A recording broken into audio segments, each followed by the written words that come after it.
ਆਪੇ ਪ੍ਰਪੱਕ ਜਾਤੇ,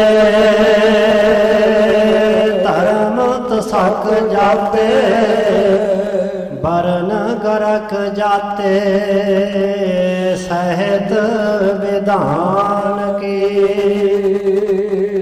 ਦੇਵੀ ਦੇਵ ਦਿਓਰੇ ਸੰਤੋਖ ਸਿੰਘ ਦੂਰ ਹੋਤੇ, ਰੀਤ ਮਿਟ ਜਾਤੀ ਕਥਾ ਬੇਦਨ ਪੁਰਾਣ। ਸ਼੍ਰੀ ਗੁਰੂ ਗੋਬਿੰਦ ਸਿੰਘ ਪਾਵਨ ਪਰਮ ਸੂਰ, ਸ਼੍ਰੀ ਗੁਰੂ ਗੋਬਿੰਦ ਸਿੰਘ ਪਾਵਨ ਪਰਮ ਸੂਰ। ਮੂਰਤ ਨ ਹੋਤੀ ਜੋ ਪੈ ਕਰਨਾ ਧਿਆਨ ਕੀ।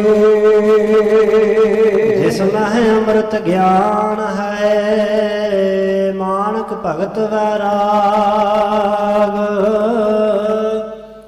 ਸ਼੍ਰੀ ਗੁਰੂ ਗ੍ਰੰਥ ਸਾਹਿਬ ਉਦਦ, ਬੰਦੋਂ ਕਾਰ ਅਨੁਰਾਗ। ਸ਼੍ਰੀ ਗੁਰ ਸ਼ਬਦ ਕਮਾਏ ਜਿਨ,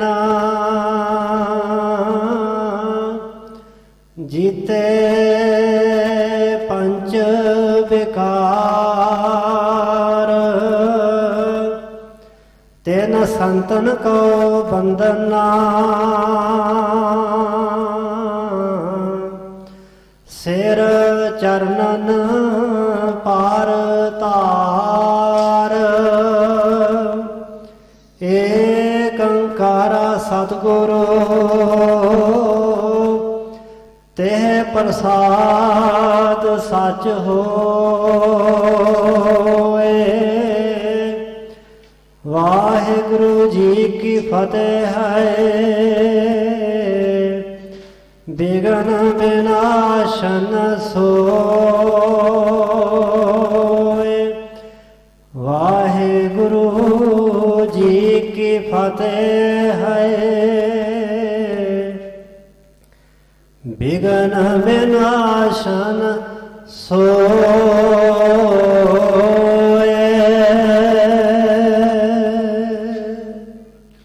ਸਤਿਨਾਮ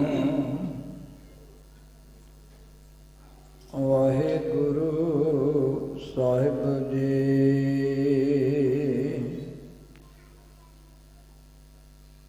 ਕਾਸ਼ੀ ਤੇ ਇੱਕ ਦਿਨ ਦਵੈ ਪੰਡਤ ਚਲ ਆਏ ਸ੍ਰੀ ਅਰਜਨ ਪਾਸ। ਕ੍ਰਿਸ਼ਨ ਲਾਲ ਹਰ ਲਾਲ ਨਾਮ ਤਿਨ, ਭਗਤ ਗੁਰੂ ਕੇ ਗੁਣ ਨਿਵਾਸ। ਸਤਿਗੁਰ ਕੋ ਬਹੁ ਭਉ ਧਰਤ, ਔਰ ਦਰਸ਼ਨ ਕਰਵੇ ਜਿਨ ਕੇ ਜਿਨ ਪਿਆਸ। ਚਿਤ ਚਾਹਤ ਪਰਲੋਕ ਸਕਨ ਕੋ, ਜਗ ਕੇ ਤਿਆਗੇ ਵਿਖੇ ਵਿਲਾਸ। ਕਾਸ਼ੀ ਤੇ ਇੱਕ ਦਿਨ ਦਵੈ ਪੰਡਤ ਚਲ ਆਏ ਸ੍ਰੀ ਅਰਜਨ ਪਾਸ। ਵਾਹਿਗੁਰੂ ਜੀ ਕਾ ਖਾਲਸਾ, ਵਾਹਿਗੁਰੂ ਜੀ ਕੀ ਫਤਿਹ। ਜੁਗੋ ਜੁਗ ਅਟਲ ਸ਼ਬਦ ਗੁਰੂ, ਜਬਰ ਤਖਤ ਛਤਰ ਦੇ ਮਾਲਕ। ਦਸਾਂ ਪਾਤਸ਼ਾਹੀਆਂ ਦੀ ਜੋਤ, ਸਮਰੱਥ ਪ੍ਰਤੱਖ ਹਾਜ਼ਰ ਨਾਜ਼ਰ ਸਤਿਗੁਰੂ। ਵਾਲੀਏ ਦੋ ਜਹਾਂ, ਹਲਤ ਪਲਤ ਦੇ ਰੱਖਿਅਕ। ਧੰਨ ਧੰਨ ਸਾਹਿਬ ਸਤਿਗੁਰੂ। ਆਦਿ ਸ਼੍ਰੀ ਗੁਰੂ ਗ੍ਰੰਥ ਸਾਹਿਬ ਜੀ ਮਹਾਰਾਜ, ਐਸੇ ਦੀਨ ਦਿਆਲ ਸਤਿਗੁਰੂ ਪਾਤਸ਼ਾਹ ਜੀ ਦੀ ਅਪਰੇ ਅਪਾਰ ਕਿਰਪਾ ਰਹਿਮਤ ਬਖਸ਼ ਦਾ ਸਦਕਾ, ਸ਼੍ਰੀ ਕਲਗੀਧਰ ਜੀ, ਸ਼੍ਰੀ ਦਸ਼ਮੇਸ਼ ਪਿਤਾ ਜੀ, ਪੰਥ ਵਾਲੀ ਅੰਮ੍ਰਿਤ ਦੇ ਦਾਤੇ ਸਤਿਗੁਰੂ ਸਾਹਿਬੇ ਕਮਾਲ, ਬਾਦਸ਼ਾਹ ਦਰਵੇਸ਼, ਅਰਸ਼ਾਂ ਫਰਸ਼ਾਂ ਦੇ ਮਾਲਕ। ਧੰਨ ਧੰਨ ਸਤਿਗੁਰੂ ਸ਼੍ਰੀ ਗੁਰੂ ਗੋਬਿੰਦ ਸਿੰਘ ਸਾਹਿਬ ਜੀ ਮਹਾਰਾਜ ਜੀ ਦੇ ਮਹਾਨ ਪਾਵਨ ਪਵਿੱਤਰ ਇਤਿਹਾਸਕ ਮੁਕੱਦਸ ਅਸਥਾਨ ਤਖਤ ਸ੍ਰੀ ਕੇਸਗੜ੍ਹ ਸਾਹਿਬ ਜੀ ਵਿਖੇ ਹਾਜ਼ਰੀਆਂ ਭਰਦਿਆਂ ਯਾਤਰਾ ਕਰਦਿਆਂ ਸਾਹਿਬਾਂ ਦੀ ਮਹਾਨ ਸੰਗਤ ਦਾ ਲਾਹਾ ਲੈ ਰਹੇ ਗੁਰੂ ਸਵਾਰੇ ਗੁਰੂ ਪਾਤਸ਼ਾਹ ਜੀ ਦੀ ਸਾਜੀ ਨਵਾਜੀ ਗੁਰੂ ਰੂਪ ਸਾਧ ਸੰਗਤ ਜੀਓ, ਵੱਡਿਆਂ ਭਾਗਾਂ ਸਦਕਾ ਗੁਰੂ ਬਖਸ਼ੀ ਉਤਮ ਦੁਆਰਾ ਆਪ ਜੀ ਨੇ ਸਾਹਿਬਾਂ ਦੇ ਅਸਥਾਨ 'ਤੇ ਹਾਜ਼ਰੀ ਭਰਦਿਆਂ ਦਰਸ਼ਨ ਪਰਸਨ ਕਰਦਿਆਂ ਗੁਰਸੰਗਤ ਦੀਆਂ ਘੜੀਆਂ ਪ੍ਰਾਪਤ ਕਰਦਿਆਂ ਜੀਵਨ ਦਾ ਲਾਹਾ ਹਾਸਲ ਕੀਤਾ ਹੈ। ਸਤਿਗੁਰੂ ਪਾਤਸ਼ਾਹ ਦੇ ਮਹਾਨ ਅਸਥਾਨ 'ਤੇ ਲੜੀਵਾਰ ਸਤਿਗੁਰੂ ਜੀ ਦੇ ਜੀਵਨ ਬਿਰਤਾਂਤ ਜੀਵਨ ਕੌਤਕਾਂ ਦੀ ਗੁਰ ਇਤਿਹਾਸ ਦੀ ਵਿਚਾਰ ਚੱਲ ਰਹੀ ਹੈ। ਪੰਚਮ ਪਾਤਸ਼ਾਹ ਗੁਰਦੇਵ ਸਤਿਗੁਰੂ ਸ੍ਰੀ ਗੁਰੂ ਅਰਜਨ ਦੇਵ ਪਾਤਸ਼ਾਹ ਮਹਾਰਾਜ ਜੀ ਦੇ ਹਜ਼ੂਰ ਲਾਹੌਰ ਸ਼ਹਿਰ ਤੋਂ ਚੱਲ ਕਰਕੇ ਲਾਹੌਰ ਦੇ ਵਸਨੀਕ ਚਾਰ ਭਗਤ ਕਾਨ੍ਹਾ ਜੀ, ਭਗਤ ਪੀਲੂ ਜੀ, ਭਗਤ ਛੱਜੂ ਜੀ, ਭਗਤ ਸ਼ਾਹ ਹੁਸੈਨ ਜੀ ਆਏ। ਬਾਣੀ ਲਿਖਾਉਣ ਦੇ ਇਰਾਦੇ ਦੇ ਨਾਲ ਚੱਲ ਕਰਕੇ ਆਏ ਹਨ ਕਿ ਗੁਰੂ ਅਰਜਨ ਦੇਵ ਪਾਤਸ਼ਾਹ ਇੱਕ ਵੱਡਾ ਗ੍ਰੰਥ ਤਿਆਰ ਕਰ ਰਹੇ ਨੇ, ਜਿਸ ਵਿੱਚ ਭਗਤਾਂ ਦੀ ਬਾਣੀ ਵੀ ਦਰਜ ਕੀਤੀ ਜਾ ਰਹੀ ਹੈ। ਭਾਈ ਲੱਦੇ ਪਰਉਪਕਾਰੀ ਦੇ ਕੋਲੋਂ ਸੁਣ ਕਰਕੇ ਰੱਥ 'ਤੇ ਸਵਾਰ ਹੋ ਕੇ ਚਾਰੇ ਭਗਤ ਆਏ, ਸ੍ਰੀ ਅੰਮ੍ਰਿਤਸਰ ਸਾਹਿਬ ਵਿਖੇ ਪਹੁੰਚੇ। ਮਹਾਰਾਜ ਜੀ ਦੇ ਨਾਲ ਨਾਰਾਜ਼ਗੀ ਜ਼ਾਹਰ ਕੀਤੀ, ਮਹਾਰਾਜ ਅਸੀਂ ਜਿਉਂਦੇ ਜਾਗਦੇ ਹਾਂ, ਸੰਸਾਰ 'ਤੇ ਕਾਇਮ ਹਾਂ, ਦੁਨੀਆ ਵਿੱਚ ਸਾਡੀ ਮਾਨ ਪ੍ਰਤਿਸ਼ਠਾ ਵਡਿਆਈ ਹੈ, ਤੁਸੀਂ ਸਾਨੂੰ ਦੱਸਿਆ ਨਹੀਂ, ਸਾਨੂੰ ਬੁਲਾਇਆ ਨਹੀਂ। ਜਿਹੜੇ ਸੰਸਾਰ ਤੋਂ ਜਾ ਚੁੱਕੇ ਮਰ ਚੁੱਕੇ ਭਗਤ ਨੇ ਉਹਨਾਂ ਦੀ ਬਾਣੀ ਤੁਸੀਂ ਲਿਖਾ ਰਹੇ ਹੋ। ਇਹ ਤੋਹੀਨ ਸੀ, ਇਹ ਬੇਅਦਬੀ ਸੀ ਉਹਨਾਂ ਮਹਾਂਪੁਰਖਾਂ ਦੇ ਵਾਸਤੇ ਜਿਨ੍ਹਾਂ ਦੀ ਬਾਣੀ ਗੁਰੂ ਅਰਜਨ ਦੇਵ ਪਾਤਸ਼ਾਹ ਜੀ ਦਰਜ ਕਰ ਰਹੇ ਸਨ ਕਿ ਉਹਨਾਂ ਨੂੰ ਮਰ ਗਏ, ਸੰਸਾਰ ਤੋਂ ਚਲੇ ਗਏ ਕਹਿਣਾ। ਸਤਿਗੁਰੂ ਪਾਤਸ਼ਾਹ ਮਹਾਰਾਜ ਜੀ ਇਹਨਾਂ ਦੇ ਤਾਂ ਹੀ ਆਖਣ ਲੱਗੇ ਕਿ ਤੁਸੀਂ ਆਪਣੇ ਵਿਚਾਰ ਪ੍ਰਗਟ ਕਰੋ, ਆਪਣੀ ਰਚਨਾ ਉਚਾਰ ਕਰਕੇ ਸਾਨੂੰ ਸੁਣਾਓ। ਜੇਕਰ ਗੁਰਮਤਿ ਦੀ ਕਸਵੱਟੀ 'ਤੇ ਖਰੀ ਉਤਰਦੀ ਹੋਈ ਅਸੀਂ ਤੁਹਾਡੀ ਰਚਨਾ ਨੂੰ ਗੁਰੂ ਗ੍ਰੰਥ ਸਾਹਿਬ ਵਿੱਚ ਪਾਵਨ ਬਾਣੀ 'ਚ ਦਰਜ ਕਰਾਂਗੇ।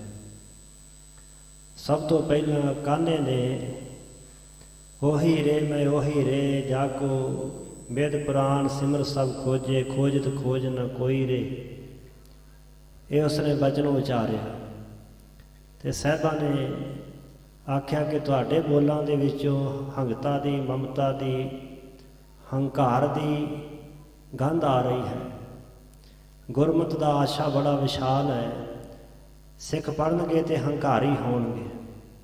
ਹੰਕਾਰ ਤੋਂ ਤਾਂ ਜਗਿਆਸੂ ਨੂੰ ਦੂਰ ਕਰਨਾ, ਹੰਕਾਰ ਹੀ ਵਿੱਚ ਦੀਵਾਰ ਹੈ। ਪਰਮਾਤਮਾ ਦੇ ਵਿੱਚ ਜਿਹੜੀ ਵਿੱਥ ਹੈ ਇਹ ਹਉਮੈ ਹੰਕਾਰ ਦੀ ਦੀਵਾਰ ਹੈ, ਇਹ ਤਾਂ ਤੋੜਨੀ ਹੈ। ਤੇ ਤੁਸੀਂ ਕਹਿ ਰਹੇ ਹੋ ਮੈਂ ਹੀ ਬ੍ਰਹਮ ਹਾਂ, ਮੈਂ ਹੀ ਸਭ ਕੁਛ ਹਾਂ। ਸੋ ਇਸ ਤੋਂ ਬਾਅਦ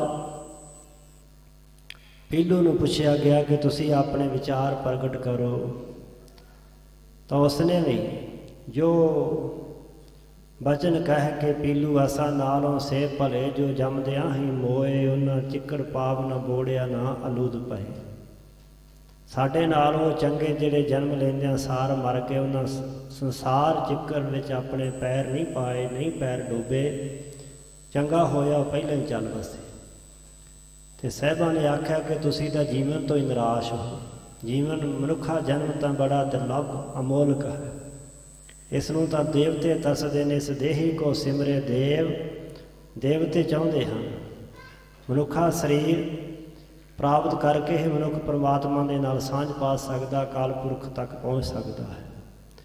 ਅਤੇ ਜੇਕਰ ਬੰਦਾ ਜ਼ਿੰਦਗੀ ਤੋਂ ਨਿਰਾਸ਼ ਹੋ ਗਿਆ ਫਿਰ ਕੀ ਕਰ ਸਕਦਾ ਹੈ। ਤੀਜੇ ਨੰਬਰ 'ਤੇ ਛੱਜੂ ਨੂੰ ਹੁਕਮ ਹੋਇਆ ਕਿ ਤੁਸੀਂ ਸੁਣਾਓ ਆਪਣੇ ਬੋਲ।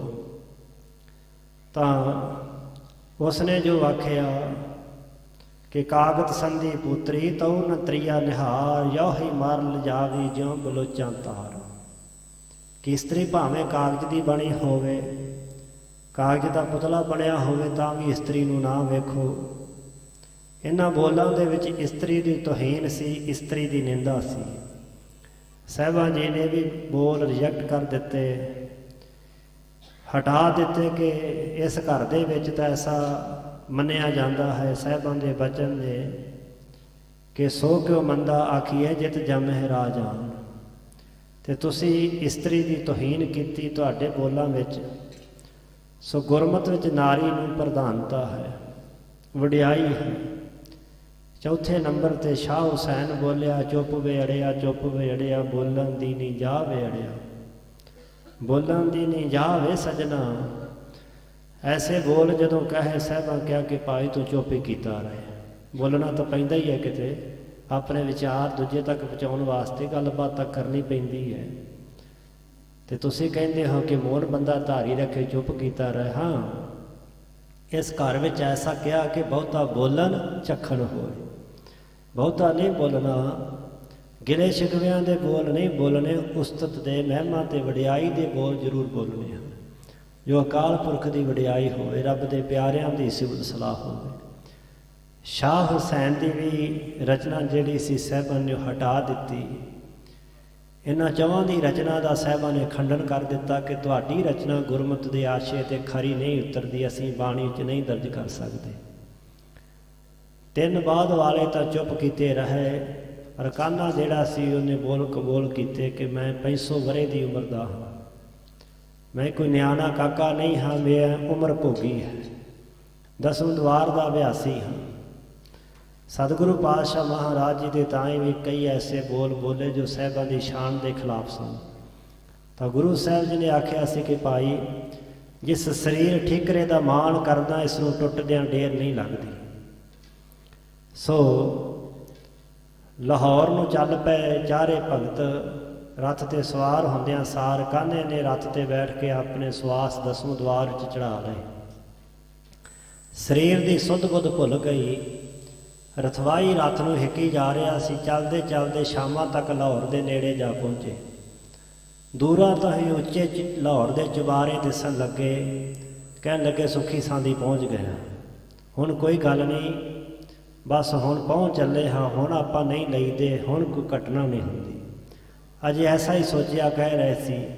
ਇੱਕਦਮ ਕਾਲੀ ਬੋਲੀ ਹਨੇਰੀ ਉੱਠੀ, ਜਿਸ ਨੇ ਕੰਕਰ ਮਿੱਟੀ ਘਟਾ ਨਾ ਉਡਾਇਆ। ਆਕਾਸ਼ ਢੱਕਿਆ ਗਿਆ, ਸੂਰਜ ਜਿਹੜਾ ਸੀ ਲੁਕ ਗਿਆ, ਦਿਨੇ ਹਨੇਰਾ ਹੋ ਗਿਆ। ਮਿੱਟੀ ਘੱਟੇ ਦੇ ਨਾਲ ਬਲਦਾਂ ਦੀਆਂ ਜਿਹੜੇ ਰੱਥ ਅੱਗੇ ਜੁੱਤੇ ਸਨ, ਮਨੁੱਖਾਂ ਦੀਆਂ ਸਾਰਿਆਂ ਦੀਆਂ ਅੱਖਾਂ ਭਰ ਗਈਆਂ, ਅੱਖਾਂ ਬੰਦ ਹੋ ਗਈਆਂ। ਬਲਦਾਂ ਨੂੰ ਵੀ ਦਿਸਣਾ ਬੰਦ ਹੋ ਗਿਆ। ਉਹਨਾਂ ਨੇ ਲੀਹ ਤੋਂ ਆਸੇ ਪਾਸੇ ਰੱਥ ਖਿੱਚਣਾ ਸ਼ੁਰੂ ਕਰ ਦਿੱਤਾ। ਇੱਧਰ ਉੱਧਰ ਬਲਦ ਵੀ ਭਟਕੇ। ਰੱਥ ਨੂੰ ਧੂਈਦਿਆਂ ਰੱਥ ਦਾ ਪਹੀਆ ਇੱਕ ਟੋਏ 'ਚ ਪੈ ਗਿਆ। ਰੱਥ ਜਿਹੜਾ ਸੀ ਉਹ ਮੂਧਾ ਹੋ ਗਿਆ, ਰੱਥ ਪਲਟ ਗਿਆ। ਕਾਨਾ ਜਿਹੜਾ 10ਵੇਂ ਦੁਆਰ 'ਚ ਸਵਾਟ ਟਿਕਾ ਕੇ ਬੈਠਾ ਸੀ, ਮੂਧੜੇ ਮੂੰਹ ਡਿੱਗਾ। ਸੋ ਐਨ ਹਨੇਰਾ ਪਸਰਿਆ ਸੀ, ਕੁਛ ਦਿਸ ਨਹੀਂ ਸੀ ਰਿਹਾ। ਰੱਥ ਦਾ ਪਹੀਆ ਜਿਹੜਾ ਸੀ ਉਹ ਕਾਨੇ ਦੇ ਸਿਰ ਉੱਪਰੋਂ ਦੀ ਲੰਘ ਗਿਆ। ਸਿਰ ਜਿਹੜਾ ਸੀ ਫਿਸ ਗਿਆ, ਮਿੱਝ ਨਿਕਲ ਗਈ, ਕਾਨਾ ਮਾਰਿਆ ਗਿਆ। ਇੱਕਦਮ ਹਨੇਰੀ ਵੀ ਬੰਦ ਹੋ ਗਈ। ਸਾਥੀਆਂ ਵਿੱਚ ਹਾਹਾਕਾਰ ਪੈ ਗਈ ਜਦੋਂ ਉਹਨਾਂ ਨੇ ਸਾਥੀ ਭਗਤ ਦੀ ਲਾਸ਼ ਵੇਖੀ। ਚੁੱਕ ਕਰਕੇ ਲਾਸ਼ ਰੱਥ ਵਿੱਚ ਰੱਖ ਕਰਕੇ ਲਾਹੌਰ ਨੂੰ ਚੱਲ ਪਏ। ਲਾਹੌਰ ਜਾ ਕੇ ਸੰਸਕਾਰ ਕਰ ਦਿੱਤਾ। ਲਾਹੌਰ ਨਿਵਾਸੀਆਂ ਨੇ ਪੁੱਛਿਆ ਕਿ ਕੀ ਗੱਲ ਹੋਈ, ਤੁਸੀਂ ਤਾਂ ਬਾਣੀ ਲਿਖਾਉਣ ਗਏ ਸੀ, ਇਹ ਕੀ ਭਾਣਾ ਵਰਤਿਆ? ਤਾਂ ਉਹਨਾਂ ਦੱਸਿਆ ਕਿ ਕਿਵੇਂ ਬੋਲ ਕਬੋਲ ਗੁਰੂ ਸਾਹਿਬ ਨਾਲ ਹੋ ਗਏ ਸਨ। ਉਹਨਾਂ ਦੀ ਬਾਣੀ ਅਕੱਟ ਹੈ, ਰਾਮਚੰਦਰ ਦੇ ਤੀਰਾਂ ਵਾਂਗ ਉਹਨਾਂ ਦੇ ਮੁਖ ਤੋਂ ਨਿਕਲੇ ਅਮੋਘ ਵਚਨ ਸੱਚ ਹੋਏ। ਸਿਸ ਨੇ ਗੁਰੂ ਘਰ ਜਾ ਕਰਕੇ ਹਉਮੈ ਹੰਕਾਰ ਦੇ ਬੋਲ ਬੋਲੇ ਸਨ ਜੋ ਸਾਹਿਬਾਂ ਨੂੰ ਨਹੀਂ ਪਾਏ। ਸੋ ਉਹਨਾਂ ਸਾਰੀ ਵਾਰਤਾ ਉਹ ਕਹਿ ਕਰਕੇ ਸੁਣਾਈ ਜੋ ਰਸਤੇ ਵਿੱਚ ਹੋਈ ਸੀ, ਜੋ ਅੰਮ੍ਰਿਤਸਰ ਸਾਹਿਬ ਵਿਖੇ ਗੱਲਬਾਤ ਹੋਈ ਸੀ। ਲਾਹੌਰ ਸ਼ਹਿਰ ਵਿੱਚ ਆਸੇ ਪਾਸੇ ਗੱਲ ਫੈਲ ਗਈ ਹੈ ਕਿ ਇਸ ਤਰ੍ਹਾਂ ਇਹ ਭਾਣਾ ਰਾਹ ਵਿੱਚ ਭਗਤਾਂ ਨਾਲ ਵਰਤ ਗਿਆ ਹੈ। ਗੁਰੂ ਅਰਜਨ ਦੇਵ ਪਾਤਸ਼ਾਹ ਜੀ ਦੀ ਆਤਮ ਸੱਤਿਆ ਤੋਂ, ਆਤਮ ਸ਼ਕਤੀ ਤੋਂ ਸਾਰੇ ਹੀ ਵਾਕਫ ਹੋਏ। ਗੁਰੂ ਸਾਹਿਬ ਜੀ ਦੀ ਜੈ ਜੈਕਾਰ ਹੋਈ ਹੈ। ਸੋ ਇਸ ਤਰ੍ਹਾਂ ਸਤਿਗੁਰੂ ਪਾਤਸ਼ਾਹ ਜੀ ਦੂਜੇ ਪਾਸੇ ਧੰਨ ਗੁਰੂ ਗ੍ਰੰਥ ਸਾਹਿਬ ਜੀ ਦਾ ਸਰੂਪ ਲਿਖਵਾ ਰਹੇ ਨੇ। ਬਾਣੀ ਲਿਖਦਿਆਂ ਲਿਖਦਿਆਂ ਪ੍ਰਭਾਤੀ ਰਾਗ ਤੱਕ ਪਹੁੰਚ ਚੁੱਕੀ ਹੈ।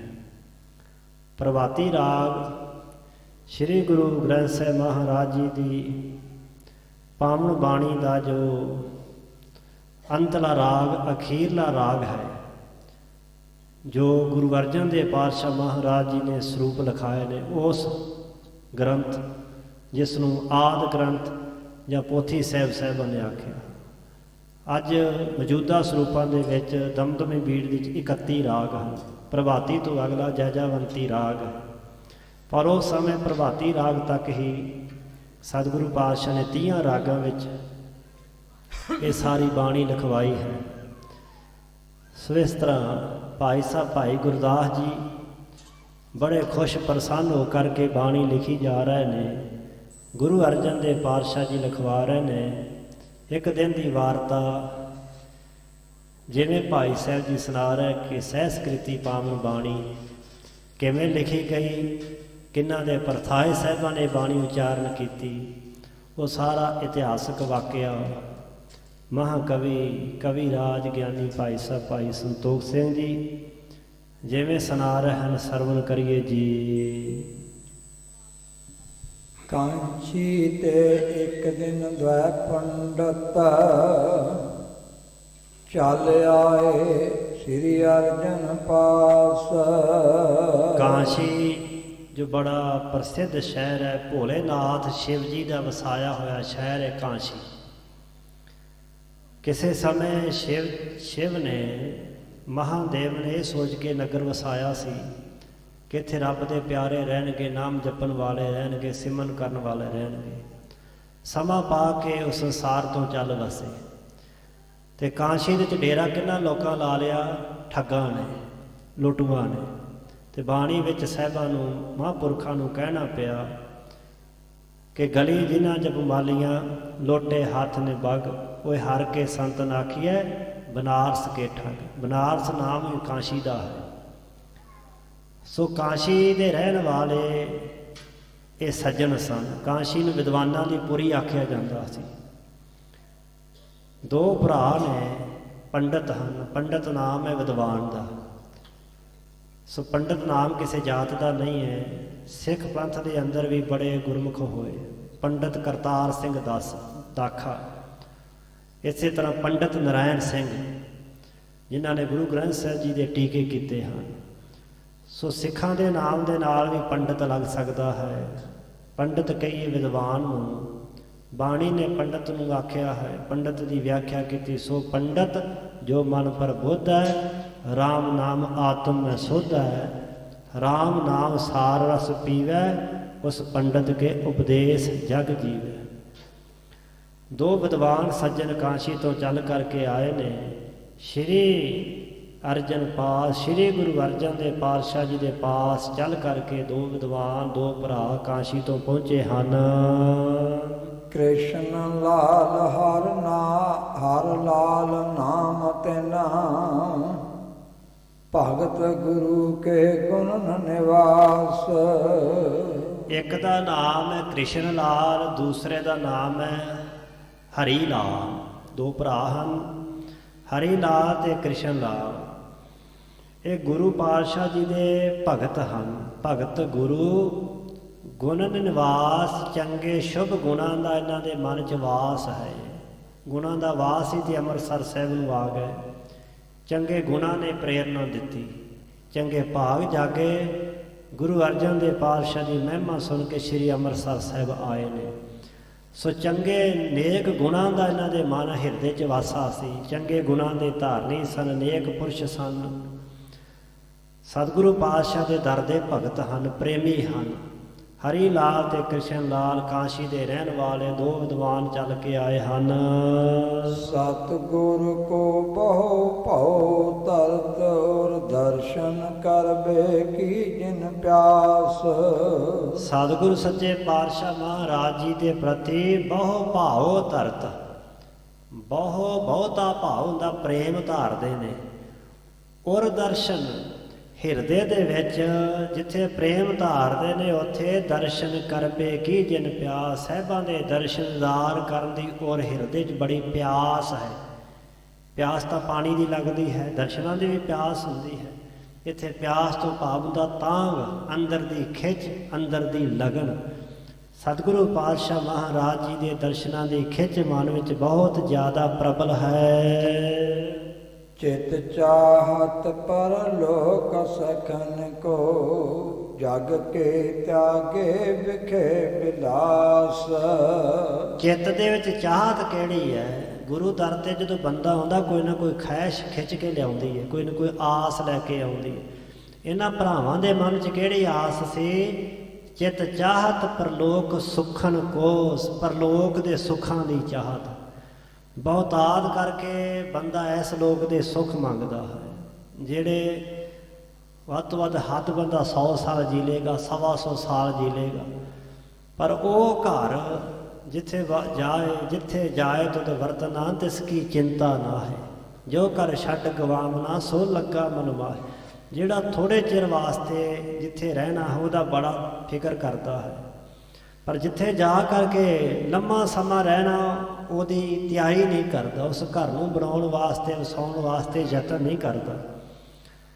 ਤਾਈਏ ਸਾਹਿਬਾਂ ਕਹਿ ਕੇ ਗੁਰ ਮਿਲ ਚੱਜ ਆਚਾਰ ਸਿੱਖ ਤੁਧ ਕਦੇ ਨਾ ਲੱਗੇ ਦੁੱਖ। ਗੁਰੂ ਨੂੰ ਮਿਲ ਕੇ ਜੀਵਨ ਦਾ ਉੱਚਾ ਕਰਤੱਵ ਆਚਾਰ ਆਚਰਨ ਸਿੱਖ ਲੈ, ਜਿਸ ਕਰਕੇ ਅਗਲੇ ਲੋਕ ਵਿੱਚ ਤੈਨੂੰ ਕੋਈ ਦੁੱਖ ਨਾ ਲੱਗੇ, ਕੋਈ ਤਕਲੀਫ ਨਾ ਹੋਵੇ।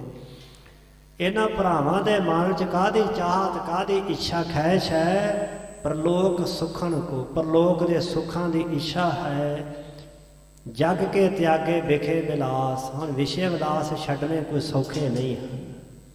ਬੰਦਾ ਯਤਨ ਵੀ ਕਰੇ ਤੇ ਪੁਰਾਣੀਆਂ ਖਿੱਚਾਂ ਜਿਹੜੀਆਂ ਮਨ ਵਿੱਚ ਟਿਕੀਆਂ ਵਾਰ-ਵਾਰ ਪ੍ਰੇਰਦੀਆਂ ਨੇ, ਜਿੰਨਾ ਮਰਜ਼ੀ ਬੰਦਾ ਯਤਨ ਕਰੇ।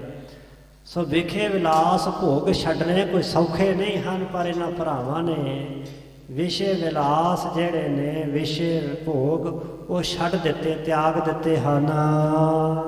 ਆਨ ਮਿਲੇ ਪਗ ਬੰਧਨ ਕਰਕੇ ਬੈਠ ਨਿਕਟ ਦਰਸ਼ਨ ਦਰਸੰਤ। ਆ ਕੇ ਮਿਲੇ ਸਾਹਿਬਾਂ ਨੂੰ ਤੇ ਸਤਿਗੁਰੂ ਪਾਤਸ਼ਾਹ ਦੇ ਪਗ ਬੰਧਨ, ਪਗ ਹੁੰਦੇ ਚਰਨਾਂ ਤੇ ਬੰਧਨ, ਮੱਥਾ ਟੇਕਿਆ। ਬੈਠ ਨਿਕਟ ਦਰਸ਼ਨ ਦਰਸੰਤ, ਕੋਲ ਬੈਠ ਕਰਕੇ ਗੁਰੂ ਅਰਜਨ ਦੇਵ ਪਾਤਸ਼ਾਹ ਦੇ ਦਰਸ਼ਨ ਕਰਨ ਲੱਗੇ, ਦਰਸ਼ਨਾਂ ਦਾ ਲਾਹਾ ਲੈਣ ਲੱਗੇ ਹਨ। ਸ਼੍ਰੀ ਅਰਜਨ ਜੀ ਬਹੁ ਸਨਮਾਨੇ ਭੂਜਨ ਕੀਨ ਸਤਨਹੁ ਤੁਰੰਤ। ਪੰਚਮ ਗੁਰਦੇਵ ਨੇ ਇਹਨਾਂ ਦਾ ਬੜਾ ਸਨਮਾਨ ਕੀਤਾ, ਸਤਿਕਾਰ ਕੀਤਾ, ਤੇ ਇਹਨਾਂ ਦੇ ਤਾਏ ਸਾਹਿਬਾਂ ਨੇ ਬੂਝਣ ਕੀਨਸ ਪੁੱਛਣਾ ਕੀਤਾ। ਤਿੰਨੋਂ ਤੁਰੰਤ ਉਹਨਾਂ ਦੇ ਤਾਏ ਛੇਤੀ ਨਾਲ ਸਾਹਿਬਾਂ ਨੇ ਇਹਨਾਂ ਭਰਾਵਾਂ ਨੂੰ ਪੁੱਛਿਆ। ਤਿਜਵਰ ਕਹਾਂ ਸਦਨ ਹੈ ਤੁਮਰੇ ਕੇ ਸਥਾਨ ਗਮਨੇ ਹਿਤਵੰਤ। ਦਿਸ ਬਾਰ ਹੇ ਸ੍ਰੇਸ਼ਟ ਪੰਡਤੋ, ਸ੍ਰੇਸ਼ਟ ਬ੍ਰਾਹਮਣੋ, ਕਹਾਂ ਸਦਨ ਹੈ ਤੁਮਰੇ, ਸਦਨ ਹੁੰਦਾ ਘਰ, ਤੁਹਾਡੇ ਘਰ ਕਿੱਥੇ ਹਨ, ਤੁਹਾਡਾ ਗ੍ਰਹਿ ਕਿੱਥੇ ਹੈ।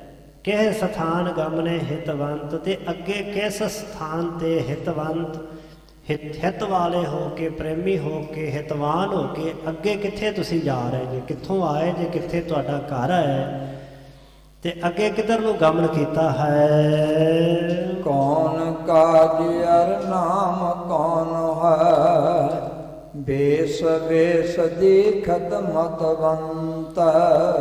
ਕੌਣ ਕਾਜ, ਕਿਸ ਕੰਮ ਵਾਸਤੇ ਆਏ ਹੋ, ਅਰ ਨਾਮ ਕੌਣ, ਤੁਹਾਡਾ ਨਾਮ ਕੀ ਹੈ, ਕੀ ਨਾਮ ਹੈ ਤੁਹਾਡਾ। ਬੇਸ ਬੇਸ ਦੀਖਤ ਮਤਵੰਤ, ਸੁੰਦਰ ਸਰੂਪ ਵਾਲੇ ਤੇ ਅਕਲ ਵਾਲੇ ਸਿਆਣੇ ਦਿਸਦੇ ਹੋ। ਕਿਉਂਕਿ ਬੰਦਾ ਭੇਖ ਤੋਂ, ਲਿਬਾਸ ਤੋਂ ਪਰਖਿਆ ਜਾਂਦਾ, ਭੇਸ ਦੇ 'ਚ ਬੜੀ ਖਿੱਚ ਹੁੰਦੀ ਹੈ, ਤਾਕਤ ਹੁੰਦੀ ਹੈ। ਤਾਈਏ ਤਾਂ ਪਖੰਡੀ ਬਣਾ ਲੈਂਦੇ, ਉਹਨਾਂ ਨੂੰ ਪਤਾ ਕਿ ਲੋਕਾਂ ਨੇ ਫਸ ਜਾਣਾ ਇਸ ਭੇਸ ਦੇ ਵਿੱਚ।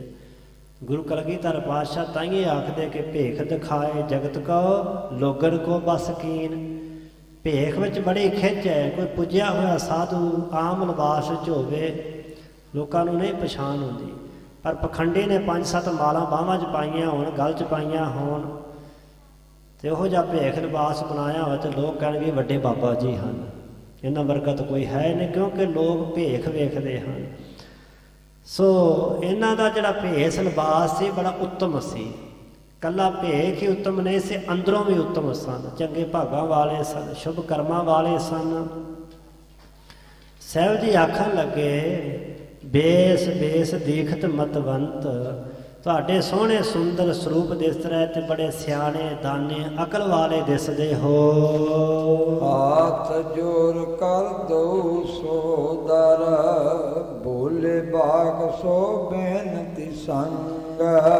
ਹੱਥ ਜੋੜ ਕਰਕੇ ਦੋ ਸਹੋਦਰ ਦਾ ਅਰਥ ਹੁੰਦਾ ਭਰਾ, ਸਹਿ ਉਦਰ, ਸਹਿ ਦਾ ਅਰਥ ਹੁੰਦਾ ਉਹੀ ਉਦਰ ਹੁੰਦਾ ਢਿੱਡ ਪੇਟ, ਉਹੀ ਪੇਟ ਜਿਸ ਪੇਟ ਵਿੱਚ ਆਪ ਰਹੇ ਸੀ ਉਸੇ ਪੇਟ ਵਿੱਚ ਦੂਜਾ ਬੱਚਾ ਹੋਣਾ, ਜੋ ਭਰਾ ਮਰਦ ਹੋਵੇ ਉਹਨੂੰ ਸਹੋਦਰ ਕਹਿੰਦੇ ਨੇ। ਇੱਕੇ ਉਦਰ ਵਿੱਚੋਂ ਇੱਕੇ ਪੇਟ ਵਿੱਚੋਂ ਪੈਦਾ ਹੋਏ ਦੋ ਬੱਚੇ ਉਹਨਾਂ ਨੂੰ ਸਹੋਦਰ ਆਖਿਆ ਜਾਂਦਾ, ਸਹਿ ਉਦਰ, ਇੱਕੇ ਪੇਟੋਂ ਜਨਮੇ ਹੋਏ। ਇਸ ਵਾਸਤੇ ਸਹੋਦਰ ਦਾ ਅਰਥ ਹੁੰਦਾ ਭਰਾ।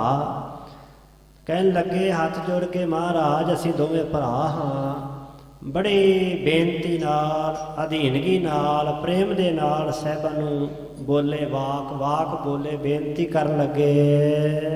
ਆਪ ਅਹੋ ਤੁਮ ਅੰਤਰ ਜਾਮੇ, ਬਿਨਾ ਭਨੇ ਸਭ ਲਿਖੋ ਪ੍ਰਸੰਗ।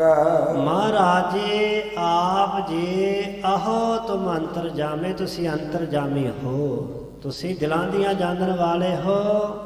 ਬਿਨਾ ਭਣੇ ਸਭ ਲਖੋ ਪ੍ਰਸੰਗ, ਬਿਨਾ ਭਣੇ, ਭਣੇ ਹੁੰਦਾ ਕਹਿਣਾ, ਬਿਨਾ ਕਹਿਣ ਤੋਂ ਲਖੋ ਦਾ ਅਰਥ ਹੁੰਦਾ ਜਾਣਨਾ, ਪ੍ਰਸੰਗ ਦਾ ਅਰਥ ਹੈ ਵਾਰਤਾ।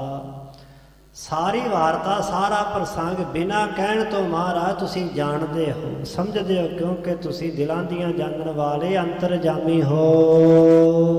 ਤਦ ਪਕਹਾ ਤੁਮ ਬੂਝਨ ਕੀਨਸ, ਕਾਂਸ਼ੀ ਬਹ ਤੀਰਪੁਰ ਗੰਗ। ਤਦੋਂ ਵੀ ਮਹਾਰਾਜ ਜੀ ਆਪ ਜੀ ਨੇ ਪੁੱਛਿਆ ਹੈ ਤੇ ਅਸੀਂ ਦੱਸਦੇ ਹਾਂ ਕਿ ਅਸੀਂ ਕਿੱਥੋਂ ਆਏ ਹਾਂ। ਕਾਂਸ਼ੀ ਦੱਸਣ ਲੱਗੇ ਹੁਣ, ਕਾਂਸ਼ੀ ਵਸੇ ਤੀਰਪੁਰ ਗੰਗ, ਜਿਹੜੀ ਗੰਗਾ ਦੇ ਕਿਨਾਰੇ ਕਾਂਸ਼ੀ ਸ਼ਹਿਰ ਵਸਿਆ, ਕਾਂਸ਼ੀ ਨਗਰੀ, ਉਸ ਕਾਂਸ਼ੀ ਦੇ ਵਿੱਚ ਅਸੀਂ ਵਸਦੇ ਹਾਂ। ਸੋ ਜਸ ਸੁਨਿਓ ਰਾਵਲ ਕੋ ਦੀਰਗ, ਦਰਸ਼ਨ ਹਿਤ ਆਏ ਦੁਖ ਭੰਗ। ਤੇ ਜਸ ਸੁਨਿਓ ਰਾਵਲ ਕੋ ਦੀਰਘ, ਆਪ ਜੀ ਦਾ ਸ੍ਰੇਸ਼ਟ ਜਸ, ਉੱਤਮ ਜਸ ਮਹਾਰਾਜ ਜੀ ਅਸੀਂ ਸੁਣਨਾ ਕੀਤਾ ਹੈ। ਇਸ ਵਾਸਤੇ ਮਹਾਰਾਜ ਜੀ ਦਰਸ਼ਨ ਹਿਤ ਆਏ, ਹਿਤ ਦਾ ਅਰਥ ਹੈ ਵਾਸਤੇ, ਕਾਰਨ। ਆਪ ਜੀ ਦੇ ਦਰਸ਼ਨ ਕਰਨ ਵਾਸਤੇ ਆਏ ਹਾਂ।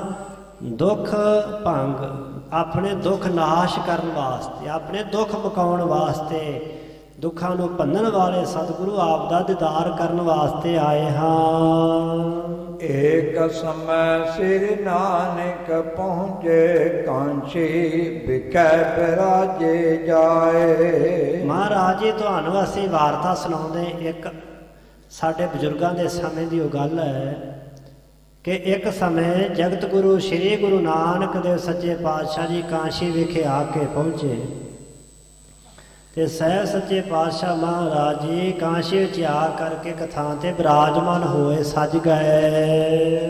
ਬਹੁਤ ਜਵਰ ਤਬ ਚਰਚਾ ਕੀਨੇ, ਸੁਨ ਕੈ ਸਗਲ ਰਹੇ ਹਰ ਖਾਏ। ਗੁਰੂ ਨਾਨਕ ਦੇ ਪਾਤਸ਼ਾਹ ਜੀ ਦਾ ਕਾਂਸ਼ੀ ਆਉਣਾ ਸੁਣ ਕੇ ਜਿਹੜੇ ਬਹੁਤ ਸਾਰੇ ਦਿਜਬਰ ਉੱਤਮ ਸਿਆਣੇ ਪੰਡਤ ਸਨ, ਉਹਨਾਂ ਨੇ ਸਾਹਿਬਾਂ ਨਾਲ ਚਰਚਾ ਵਿਚਾਰ ਕੀਤੀ ਤੇ ਸਤਿਗੁਰੂ ਪਾਤਸ਼ਾਹ ਦੇ ਕੋਲੋਂ ਪਰਮਾਰਥ ਦੇ ਮਾਰਗ ਦੇ ਬਚਨ ਸੁਣ ਕਰਕੇ ਸਕਲ ਰਹੇ ਹਰਖਾਏ, ਸਾਰੇ ਬੜੇ ਹਰਖਾਏ, ਖੁਸ਼ ਹੋਏ, ਸਾਰੇ ਬੜੇ ਪ੍ਰਸੰਨ ਹੋ ਕਰਕੇ ਰਹੇ। ਹੋ ਤੋ ਪਿਤਾ ਮਾ ਹਮਰੋ ਤਿਸ ਸੇਨਾ, ਭਾਉ ਭਗਤ ਬਹੁ ਕੀਨ ਬਣਾਏ। ਮਹਾਰਾਜ ਜੀ ਉਸ ਸਮੇਂ ਸਾਡਾ ਪਿਤਾਮਾ, ਪਿਤਾਮਾ ਹੁੰਦਾ ਪਿਤਾ ਦਾ ਪਿਓ, ਦਾਦਾ, ਦਾਦੇ ਨੂੰ ਕਹਿੰਦੇ ਪਿਤਾਮਾ।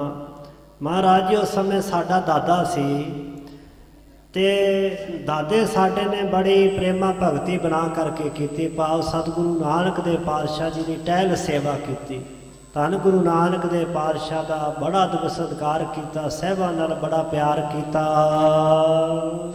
ਤਬ ਉਪਦੇਸ਼ ਗੁਰੂ ਜੀ ਦੇਨ ਸਤਨਾਮ ਲਿਵਦੇ ਲਗਾਏ। ਤੇ ਤਦੋਂ ਗੁਰੂ ਨਾਨਕ ਦੇ ਪਾਤਸ਼ਾਹ ਮਹਾਰਾਜ ਜੀ ਨੇ ਸਾਡੇ ਦਾਦਾ ਜੀ ਨੂੰ ਉਪਦੇਸ਼ ਦਿੱਤਾ ਸੀ। ਕਲਿਆਣ ਕਰਨ ਵਾਲਾ ਉਪਦੇਸ਼ ਸਾਡੇ ਦਾਦਾ ਨੂੰ ਸਤਿਗੁਰੂ ਪਾਤਸ਼ਾਹ ਨੇ ਦਿੱਤਾ ਸਤਨਾਮ ਵਾਹਿਗੁਰੂ ਦਾ ਉਪਦੇਸ਼ ਸੀ। ਉਹ ਉਪਦੇਸ਼ ਦੇ ਕਰਕੇ ਲਿਵ ਦਈ ਲਗਾਏ, ਲਿਵ ਲਾ ਦਿੱਤੀ। ਲਿਵ ਕਿੱਥੇ ਲੱਗਦੀ? ਉਸ ਤਰ੍ਹਾਂ ਆਪਣੇ ਯਤਨਾਂ ਨਾਲ ਨਹੀਂ ਲੱਗਦੀ। ਗੁਰੂ ਸਾਹਿਬ ਕਿਰਪਾ ਕਰਨੀ ਤੇ ਲਿਵ ਲੱਗਦੀ ਹੈ, ਧਿਆਨ ਜੁੜਦਾ ਹੈ। ਗੁਰੂ ਨਾਨਕ ਦੇ ਪਾਤਸ਼ਾਹ ਨੇ ਸਾਡੇ ਬਜ਼ੁਰਗਾਂ ਤੇ ਕਿਰਪਾ ਕੀਤੀ। ਉਹਨਾਂ ਦੀ ਲਿਵ ਸਿਮਰਨ ਭਜਨ ਬੰਦਗੀ ਸਤਨਾਮ ਵਾਹਿਗੁਰੂ ਦੇ ਸਿਮਰਨ ਵਿੱਚ ਲਾ ਦਿੱਤੀ। ਆਪਣੇ ਕਰੇ ਸ਼ਲੋਕ ਚਾਰ ਤਪ ਕਰ ਕਾਗਜ਼ ਪਰ ਦੀਏ ਲਿਖਾਏ। ਸਤਿਗੁਰੂ ਸੱਚੇ ਪਾਤਸ਼ਾਹ ਮਹਾਰਾਜ ਜੀ ਨੇ ਉਸ ਸਮੇਂ ਆਪਣੇ ਚਾਰ ਮੁਬਾਰਕ ਸ਼ਬਦ ਉਚਾਰਨ ਕੀਤੇ ਤੇ ਉਹ ਪਾਵਨ ਸ਼ਬਦ ਜਿਹੜੇ ਸਨ ਮੁੱਖ ਮੰਡਲ ਤੋਂ ਉਚਾਰਨ ਕੀਤੇ ਸਾਹਿਬਾਂ ਨੇ ਕਾਗਜ਼ ਦੇ ਉੱਪਰ ਸਾਡੇ ਦਾਦਾ ਜੀ ਨੂੰ ਲਿਖਾ ਦਿੱਤੇ।